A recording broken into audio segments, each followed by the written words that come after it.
नमस्कार मित्रों, मैं चंद्रशेखर। आपको पता है, बार बार बोलने की जरूरत तो है नहीं, फिर भी आदत है तो हो जाती नहीं है।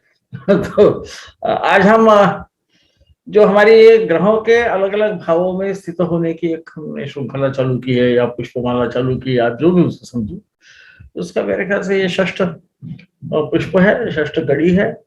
और आज हम ये देखेंगे कि शुक्र जब 12 भावों में, अलग अलग भावों में जाते हैं, स्थित होते हैं, ये हम राशि चक्र में, जन्म राशि चक्र की बात कर रहे हैं। फ्यूचर में भी इस प्रकार के परिणाम आएंगे, पर थोड़ा बहुत उसमें फर्क रहेगा, वो अलग बात है। कभी उस पर दिल चाहा तो मैं बात करूंगा, पर जरूरत नहीं है, वो दोनों तरीके हैं। तो हम शुक्र की बात कर रहे हैं। शुक्र क्या क्या दर्शाता है? एक तो वो स्त्री ग्रह है, हमें मालूम है। जलीय ग्रह है, ये भी हमें मालूम है। खूबसूरती, भोग विलास आदि का, आदि चीजों पे उसका अधिकार है। फूल है, सुगंध है ना, जवाहरात है, जेवरात है। और फिर जो भी चीजें महंगी है, जो भी चीजें किसी साधारण वस्तु को ज्यादा खूबसूरत करके दिखाती, दर्शाती, वो सब शुक्र के आधिपत्य में आता है। और इसीलिए उसमें कपड़े भी आते हैं, क्योंकि इंसान का शरीर जानवरों के समान खूबसूरत नहीं है बगैर कपड़ों से, है ना। एक ऐसी कहावत है, हमारे विदर्भ साइड में चलती है कि एक नूर आदमी तो 10 नूर कपड़ा। तो उसका जो नूर बढ़ाता है वो कपड़ा बढ़ाता है, तो नैसर्गिक है कि उस पर भी शुक्र का अधिकार आ जाएगा। दूध है तो दूध की जगह दुग्ध जन्य जो पदार्थ है, जिनको अच्छे ढंग से हम उसको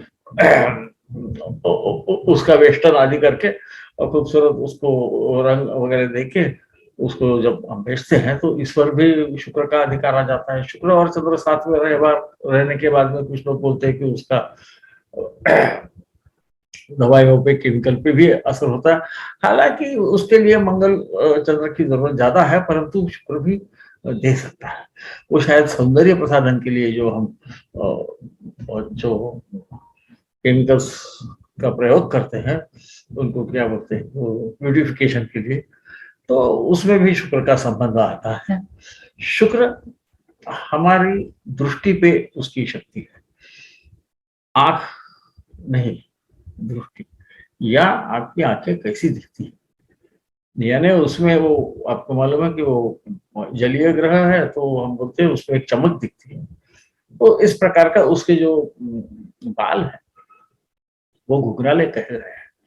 उसका नाम तो सिद्ध है, इसका मतलब सफेद है। तो कई बार उसके स्थित होने के बाद में एक मोहक रंग का श्यामल रंग हो सकता है, जातक का, इसे कभी ना भूलें। उसके बाद में वो मनुष्य के, खासकर पुरुष के वीर्य पे अपना प्रभाव रखता है। ब्राह्मण ग्रह है, उसे मंत्री भी कहा जाता है। वो सलाह बड़ी अच्छी देता है। उसे कवि भी कहा जाता है, उसका एक नाम कवि है संस्कृत में। उसको ज्योतिष भी कहा, इसे ध्यान रखिए, इसलिए कि मैं जब बोलूंगा तो आपको उसका संबंध ख्याल में आ जाएगा। और मैं कौन से न्याय से, यानी किस लॉजिक से, अंग्रेजी में जिसको लॉजिक कहते हैं, ये बोल रहा हूँ कि वहां पर इस प्रकार के परिणाम देंगे, आपको समझ जाएगा। तो यदि मैं कुछ भूल गया, आपको मालूम है मैं लिख के रखता नहीं हूँ, और जैसा दिल में आता वैसा बोलते हैं, तो यदि कहीं एक आधी चीज मैं भूल गया होगा तो आपको ख्याल में आ जाएगी। तो लग्न में यदि शुक्र होगा तो क्या, शुक्र वैसा तो थोड़ा पुष्टता की तरफ इशारा करता है। जलीय ग्रह है, हमारे शरीर में भी 75% पानी की मात्रा है, तो थोड़ा बहुत सुदृढ़ होता है वो। जिसको हम बहुत ज्यादा बल्कि जिसको हम बोलते हैं, उस प्रकार का तो नहीं होता, परंतु वो दुबला भी सहसा नहीं होता। हो सकता है नहीं होगा ऐसा नहीं, परंतु उसके गाल वाल थोड़े से फूले वाले ऐसे दिखेंगे आपको, बहुत ज्यादा नहीं। इसे ध्यान में रखिए।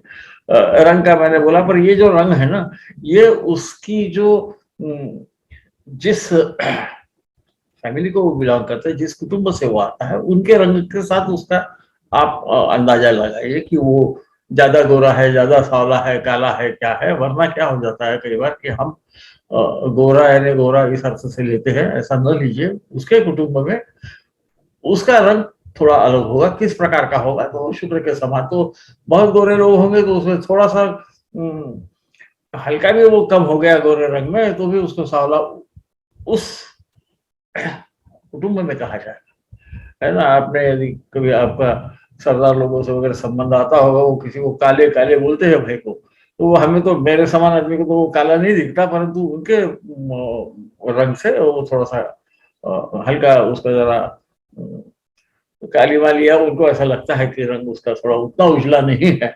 तो इस प्रकार से इसे कभी भी लेना, ऊंचाई के बारे में भी ऐसे ही सोचना, इसे ध्यान रखिएगा। तो लग्न में शुक्र होने के बाद रसिक होगा, सप्तम पे देखता है, हो सकता है कि उसकी पत्नी या पति भी दिखने में अच्छे होंगे, है ना। वो नाट्य, संगीत, तौर्य, त्रिक बोलते हैं, है ना। और जो हम बाकी जो बाजे बाजे बाजू में रहते हैं, जिसको इंस्ट्रूमेंटल म्यूजिक बोलते हैं, इस पे भी उसका अधिकार होता है, नाटक पे उसका अधिकार होता है, नाट्य अच्छा कर सकते हैं। और किसी भी प्रकार की चित्रकारी है ना, इसी प्रकार के कलाओं पे उसका अधिकार रहता है, इसे ध्यान में रखिए। तो लगने में होने पे ये उस जातक के व्यक्तिमत्व का भाग है। तो ये समझो कलाकार नहीं भी है, तो ये कोई चीज भी कुछ करेगा, कोई काम रखेगा करेगा, तो जरा कलात्मक ढंग से रखेगा। यानी बिल्कुल हम उसको बहुत ही सरल तरीके से लेने जाए तो वो चाय का कप भी आपको लाके देगा, तो वो भी ढंग से रखने की कोशिश करेगा, उसको बराबर किधर में होना है वगैरह, इस प्रकार से जहां तक कि हो सके थोड़ा सा कवि मन का तो होगा ही, भले वो कवि न हो। वो कवि होने के लिए क्या होता है हम देखेंगे। तो उनकी आंखें थोड़ी चमकीली रहती है, उसमें मराठी में हम उसको पानीदार बोलते हैं, ब्राइट आईज आप बोल सकते हैं। लोग ऐसा सोचते हैं कि ये खूबसूरत आंखें रहेंगी, ये खूबसूरत का मतलब पहली चीज आप जब उस व्यक्ति को देखते हैं, उसकी आंखें आपको एकदम ख्याल में आ जाती है। शुक्र को यदि कुछ नुकसान है, क्षति है, तो कई बार दृष्टि दोष रह सकता है, पर ये साधारण उसका द्वितीय या 12वें से संबंध होगा अच्छा। इस प्रकार से शुक्र को हमें समझना चाहिए।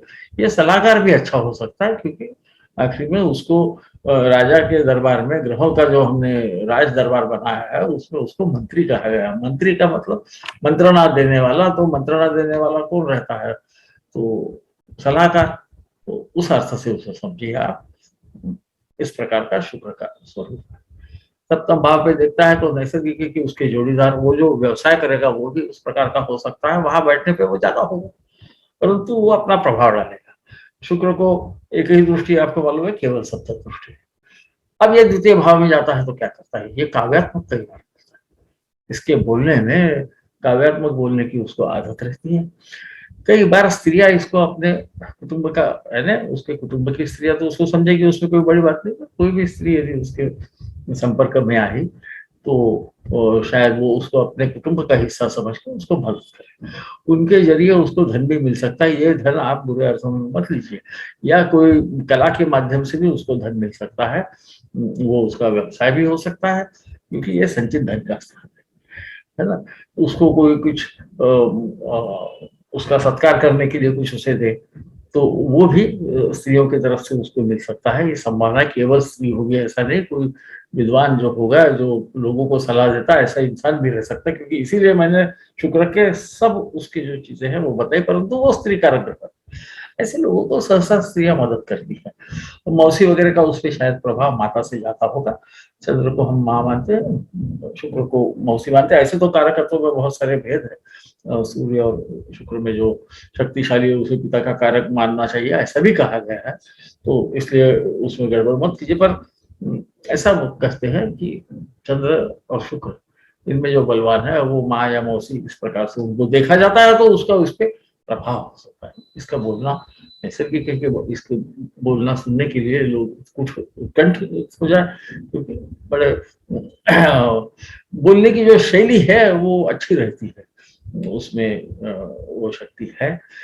फिर दूसरे भाव में शुक्र होने के दाहिनी आंख बताता है, उसको कोई तकलीफ होगी तो दाहिने आंख को दिखने में शायद कुछ कम कम कम ज्यादा हो जाए, तो इस प्रकार से हम उसे देखेंगे।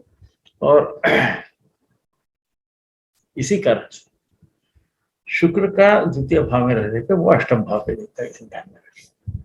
तो कई बार यदि शुक्र को क्षति हो, उसका संबंध अष्टम से हो, या अष्टम में होने के बाद भी हो सकता है। और प्रश्न यदि पुरुष के बारे में, उसके संतति कब होगी आदि को, तो ये संभावना है कि उसके वीर्य में कुछ क्षति या कमी हो सकती है। उसको उसकी या तो जो रफ्तार है वो कम हो जाएगी, है ना, या उसका जो संख्या होना चाहिए वो उतनी न होगी, ये संभावना रहती है, इसे मत भूलिए। ऐसा होगा, पुरुष होगा तो उसको किसी अच्छे वैद्य से अपना उपचार करने को बताना। वैद्य मैं जब बोलता हूँ उसमें डॉक्टर आदि सब आ गए, इसे ध्यान में रखिए। अब हिंदी में बोल रहे हैं इसलिए वैद्य बोल रहा हूँ, वरना डॉक्टर बोल रहा था। तो ये द्वितीय भाव में रहने का शक्ति है, वो कभी भी हो सकता है, साहित्य भी हो सकता है, इसे कभी न भूलें। ये सहसा अपना चेहरा वेरा जरा ढंग से संवारने की उसको आदत रह सकती है, क्योंकि आनंद है, ये चेहरा है, चेहरा अट्रैक्टिव होगा। इसका मतलब वो जिसको हम सुंदर बोलते हैं या हम चित्रों में जिसे सुंदर ऐसा होगा, ऐसा नहीं, वो मोहक है। शुक्र का मोहक रहने से संबंध है, इसे ध्यान में रखें। क्योंकि क्या होता है कि हर हर समाज में, हर देश में सौंदर्य की जो परिभाषा है वो अलग अलग होती है। वहाँ जो भी परिभाषा होगी उस हिसाब से देखिए, उसके कुटुंब में वो ज्यादा आकर्षक दिखेगा, बात अच्छी करेगा, इस प्रकार से बोलेगा तो किसी को सलाह भी देने की कोशिश कर सकता है। इस प्रकार से हमने द्वितीय भाव में शुक्र होने पे समझना चाहिए। दाहिने दाहिनी आंख भी है वो, तो दाहिने आंख की दृष्टि कम होगी, वो आंख खराब होगी ऐसा नहीं हो सकता, आंख दिखने में तो सुंदर हो पर फिर भी दृष्टि खराब हो सकती है। कभी कभी उसका चतुर्थ भाव से संबंध आने पे कोई सफेद चट्टा वट्टा पड़ सकता है, पर वो अलग चीज है। ये ऐसा भी हम रोगों के बारे में बोल नहीं रहे हैं, इसलिए फिर भी मैं कुछ न कुछ बताने की कोशिश करता हूँ। चंद्र और शुक्र और चंद्र का कुछ सहसा वो केंद्रों में एक दूसरे से रहे, आत्मकारक से मिले तो हो सकता है, ये संभावना केवल है, इसे ध्यान में रखिए। ज्योतिष शास्त्र ये संभावना का शास्त्र है, मैं बार बार बोलता हूँ, उसे कभी ना भूलिए। अब तीसरे भाव में जाता है, तीसरे भाव में जाने पे क्या करता है, वो भ्रातृभाव है, भ्रातृभाव में जब शनि आएगा तो नैसर्गिक है कि उसको भगिनी होगी, उसकी अनुजा, उस पर यदि कोई शुभ ग्रह की दृष्टि होगी तो भगिनी ज्यादा होगी, भगिनी की संख्या ज्यादा होगी, इस अर्थ से इसे समझेंगे। ये दूसरा आप बोल रहे हैं बता को कि आम्ल वस्तु उसको खाने के लिए अच्छी लगती है, यदि द्वितीय भाव में होगा। यदि तृतीय में होगा तो आम्ल द्रव पदार्थ पीने में उसको अच्छा लगेगा। इस प्रकार से हमारे भावार्थ रत्नाकर में भी कहा गया है, तो सही है, क्योंकि तृतीय भाव गला भी दिखाता है। यहाँ पर कुछ यदि जिसको बोलते हैं कहीं छोटा है तो उसमें पानी भरने की या पस होने की संभावना रहती है। कफ ज्यादा और वात कम, इस प्रकार का उसका उसको जब हम दोष बोलते हैं ना, दोष दोषों में के जो दोष बोलते हैं, उसमें कफ अनिलात्मक ऐसी उसकी प्रकृति रहती है, हवा को बोलते हैं, वो वात है ना, उस प्रकार की उसकी प्रकृति रहती है। क्योंकि तृतीय भाव या अष्टम से अष्टम होने से उससे भी आप बीमारियां देख सकते हैं, पर यह उसका मूल पद्धति है, वहां उसको क्षति होगी तो इस प्रकार का कुल गले के जो भाग है हमारे बदन का, वहां कुछ ग्रोथ वगैरह दिख सकती है, कुछ थोड़ी सी कहीं कहीं फुंसी फुंसी दिखेगी, तो उसमें शायद पानी होने की संभावना रहती है। वहां पर बिल्कुल जाहिर है किसी न किसी क्रूर ग्रह का प्रभाव भी उस वक्त होना चाहिए। ये गाने में लिखने में अच्छा कर सकते हैं, इनका व्यवसाय भी वो हो सकता है। ये शुक्र नवम भाव में देखता है, ऐसे शुक्र की दृष्टि अच्छी मानी नहीं गई है, मुझे उसका कारण पता नहीं है। अलग अलग कारण है, मोहक आदमी रहा तो कोई गड़बड़ भी कर सकता है, इस अर्थ से होगा।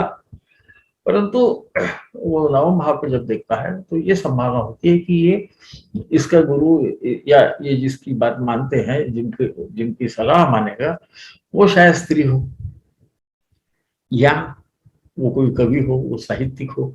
इस प्रकार से भी हमको शुक्र को देखना पड़ेगा, हम केवल एक ढंग से उसे देख के चलेगा नहीं, है ना, जरूरी नहीं है कि वैसा होगा, ये एक संभावना होती है। और इसको ये जो जवाहिरात है आदि के व्यवसाय में उसको रुचि होगी, वो क्योंकि पराक्रम के भाव में बैठा है, क्रूर तो होता नहीं है तृतीय भाव में शुभ ग्रह होने से।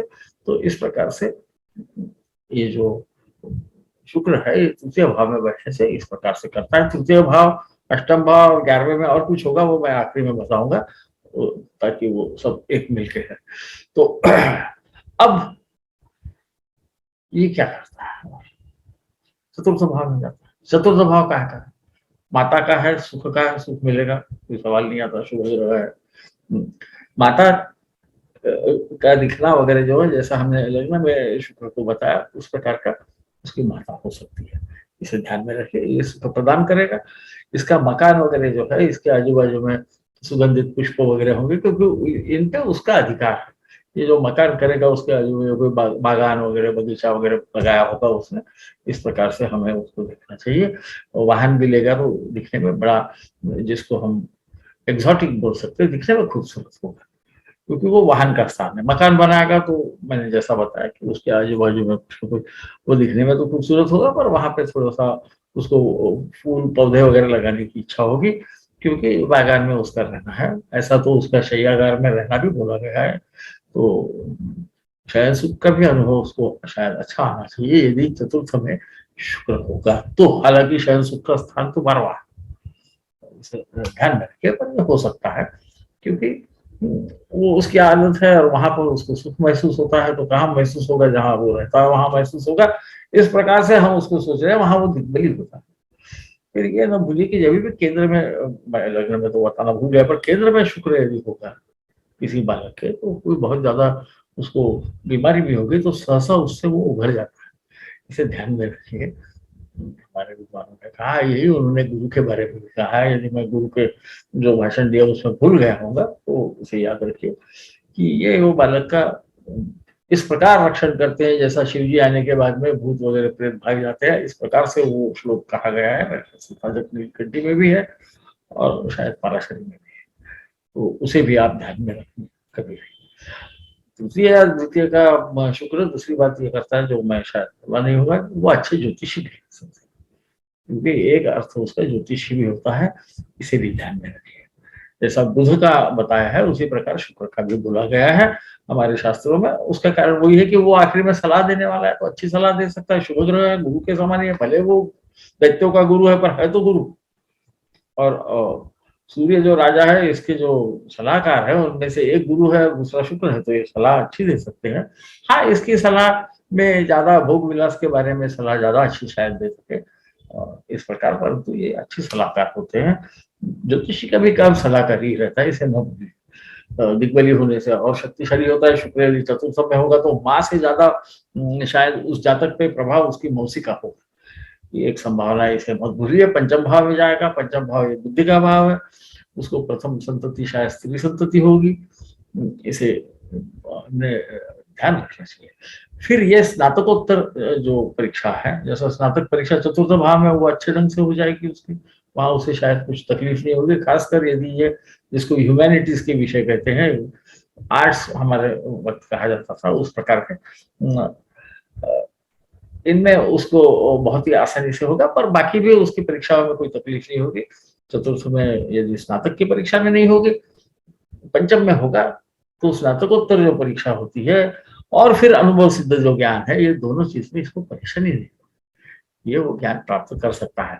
ये 11वें पे देखता है तो शुक्र के मार्ग से उसको उत्पन्न भी हो सकता है, उसे लाभ भी हो सकता है, मौसी से भी हो सकता है, परंतु उसे कला के क्षेत्र में या जवाहरात के क्षेत्र में, कपड़ों के क्षेत्र में, टेक्सटाइल जिसे बोलते हैं, इनसे उसको लाभ हो सकता है। चतुर्थ में होगा तो वही उसका काम भी हो सकता है, क्योंकि चतुर्थ से वो दशम भाव पे देखता है, कर्म भाव पे देखता है।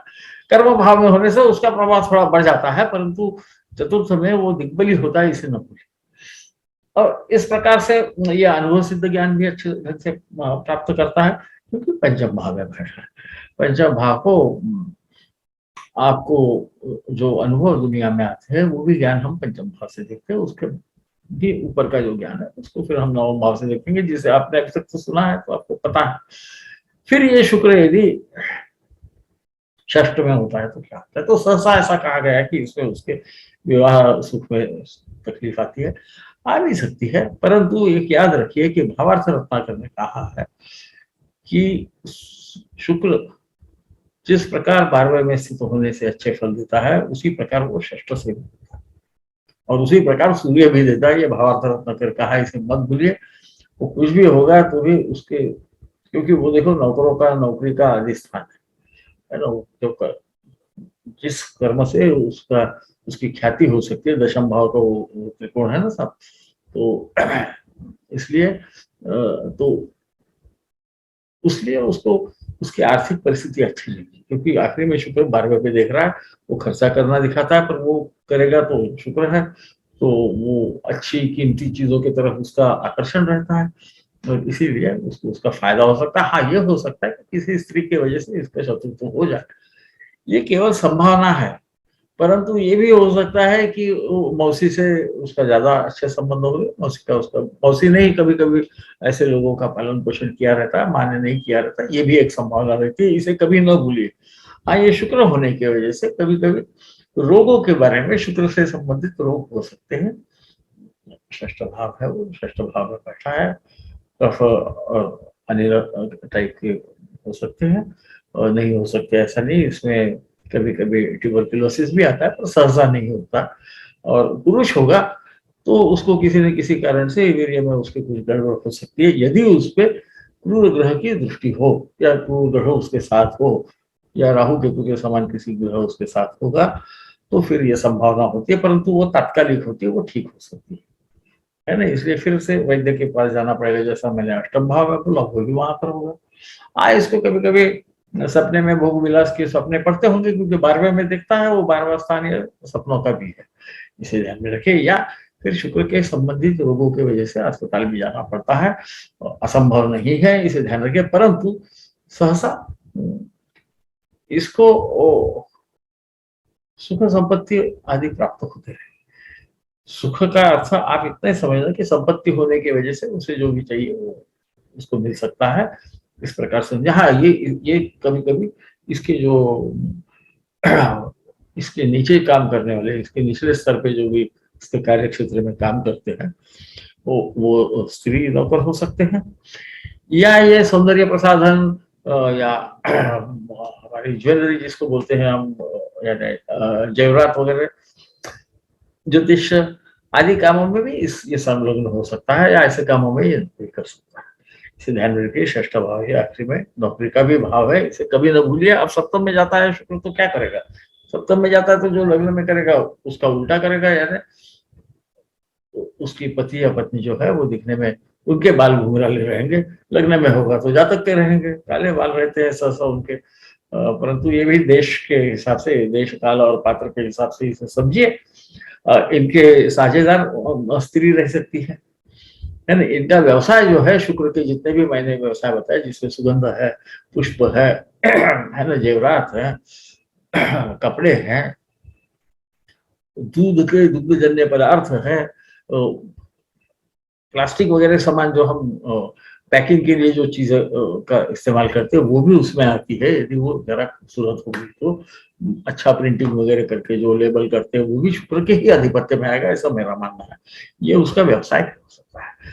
शुक्र होने से उनको कोई तकलीफ नहीं होगी, ना साझेदारों से होगी ना वो उस व्यवसाय में होगी। परंतु यदि वो पुरुष है तो कभी कभी जरा ज्यादा ही इसके आंख जो है जरा चंचल ही रहती है, तो ऐसा कहा जाता है कि ये किसी भी महिला के प्रेम में पड़ सकता है। हो सकता है ये उसका कारण ये हो सकता है कि ये शुक्र लग्न पे देखता है, आकर्षक चेहरा रहेगा, पत्नी को पता नहीं होगा क्योंकि शुभ ग्रह बैठा है सप्तम में, और ये अशक्य नहीं है। परंतु क्या ये सचमुच पर स्त्री व्रत ऐसा कहा गया है, परंतु क्या ये सचमुच हर व्यक्ति करेगा केवल शुक्र वहां होने से? नहीं, वहां नवम और पंचम भाव को आपको देखना पड़ेगा। यदि उस पर शुभ ग्रह की दृष्टि है तो मन में कुछ भी लग सकता है या उससे लोग आकर्षित हो सकते हैं। इसे ध्यान में रखिए, क्योंकि हम एकदम फट से चले जाते हैं कहीं पर ऐसे। कम से कम हम जब तरुण थे तो हम ऐसे ही करते थे, तो जो हमने गलती है कि वो आप ना करो, इसीलिए कह रहा हूँ कि उसे ध्यान में रखिए। और यदि ऐसा कुछ होगा तो भी उसके शायद पत्नी को पता नहीं होगा ये क्या कर रहा है करके, है ना? परंतु उसके लिए नवम पंचम भाव को भी तकलीफ होना चाहिए। ऐसा नहीं होता, मन में तो विचार हर एक के आते हैं, उसमें कुछ बड़ी बात है ना? जो प्रामाणिक है वो कबूल करेंगे, नहीं है तो वो ठीक है, जो वो बोलेंगे बोलेंगे, पर ये स्त्री के लिए लागू नहीं होता, है ना? क्योंकि शुक्र जो है ये वीर्य का कारक है और इनका सबका संबंध ख्याल में आएगा। क्यों? सूर्य और शुक्र में से जो शक्तिशाली है उसको भी पिता का कारक कहा गया है, तो उसके जो कारकत्व है उसे ध्यान में लीजिए, नहीं तो ये सब गड़बड़ हो जाती है कि एक तो स्त्री ग्रह है ना? तो इस प्रकार से उनका व्यवसाय भी वो हो सकता है। ये ऐसी जगह घूमने जाने को पसंद होंगे इनको जहाँ बाग बगीचा होगा, है ना, बागान होंगे, ऐसी जगह जैसा बंगलोर वगैरह जगह आपको मालूम है, नर्सरी वगैरह बहुत सारी है, बहुत सारे फूल पौधे रहते हैं, कुछ लोगों को ऐसी जगह जाना अच्छा लगता है। शुक्र वहां होने से ये भी संभव है, क्योंकि वो छोटा जो प्रवास करते हैं उसका भी स्थान है, इसे मत भूलिए। अब ये अष्टम में जाता है। अष्टम में जाने के बाद वो क्या करता है, सहसा दीर्घायु होता है। वो केंद्र है सप्तम भाव, इसलिए वहां भी उसको तकलीफ तो आएगी कभी न कभी जिंदगी में, शारीरिक या रोग जमने पर वो उसमें से वो उभर जाएगा। जो मैंने वो बताया वो दशम भाव में भी वैसे होगा।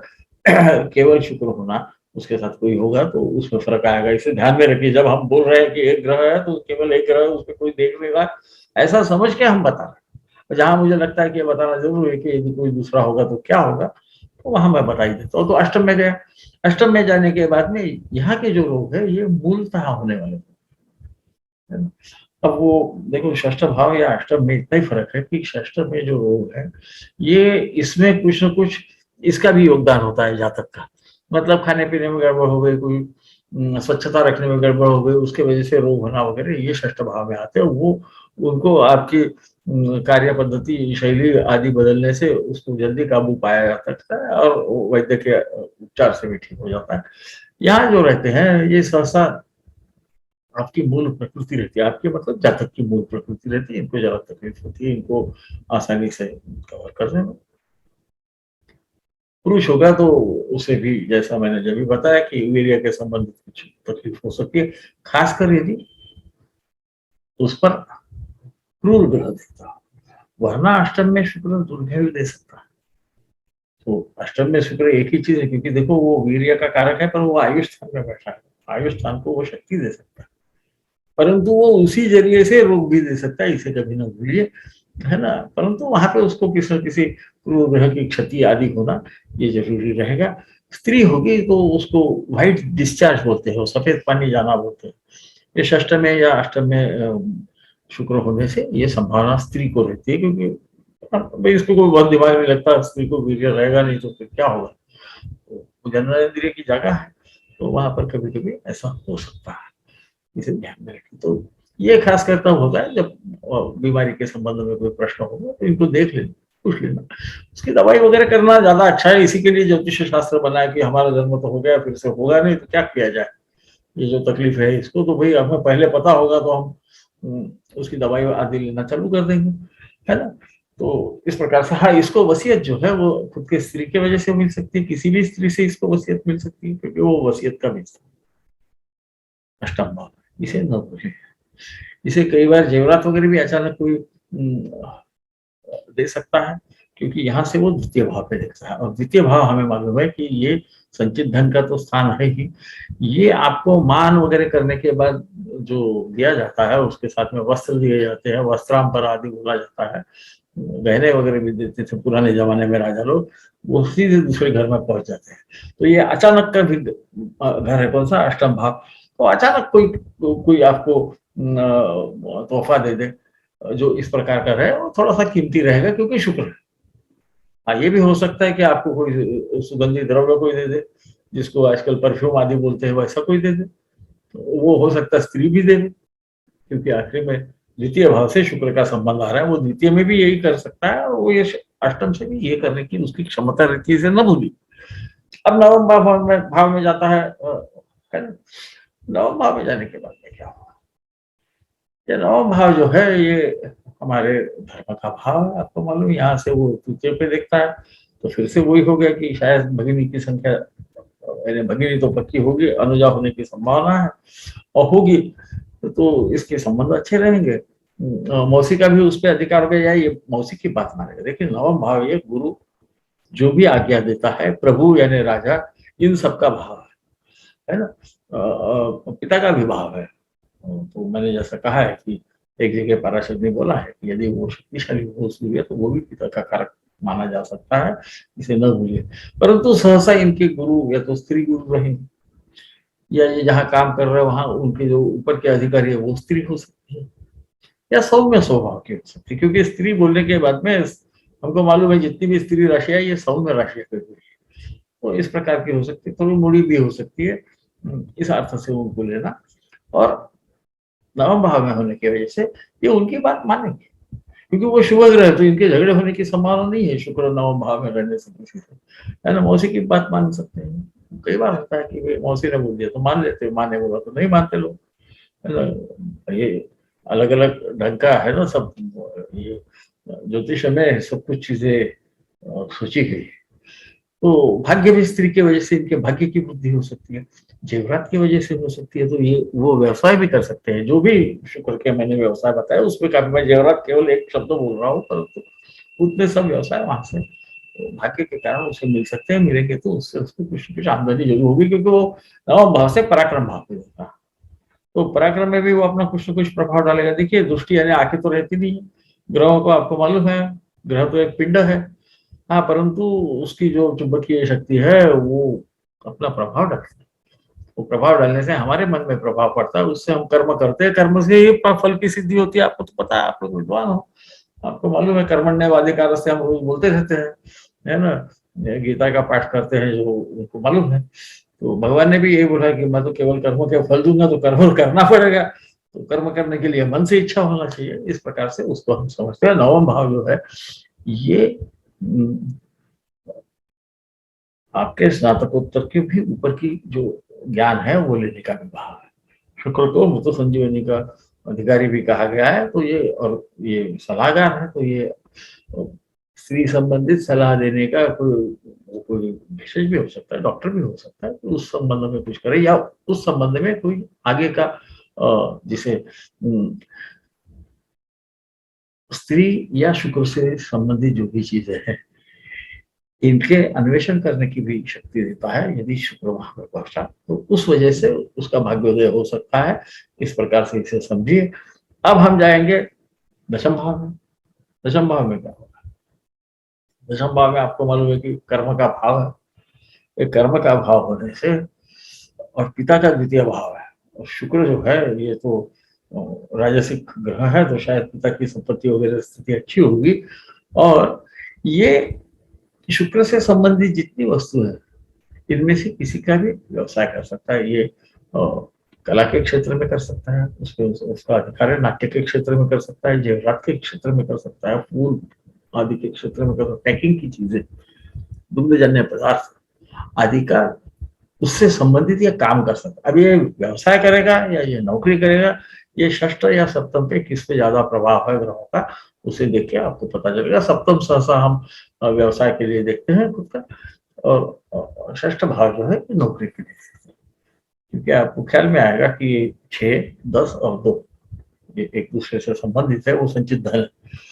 तो इस प्रकार से फिर शुक्र चतुर्थ भाव में भी देखेगा, जिस प्रकार से चतुर्थ भाव में शुक्र होने से जो फल है वो यहाँ से भी शुक्र दे सकता है, इसे कभी मत भूलिए। हालांकि वो दिग्बल में थोड़ा कम ही कोई शक नहीं, परंतु नैसर्गिक कुंडली में वो अपने मित्र शनि के घर में बैठा, उसे कभी न भूलिए।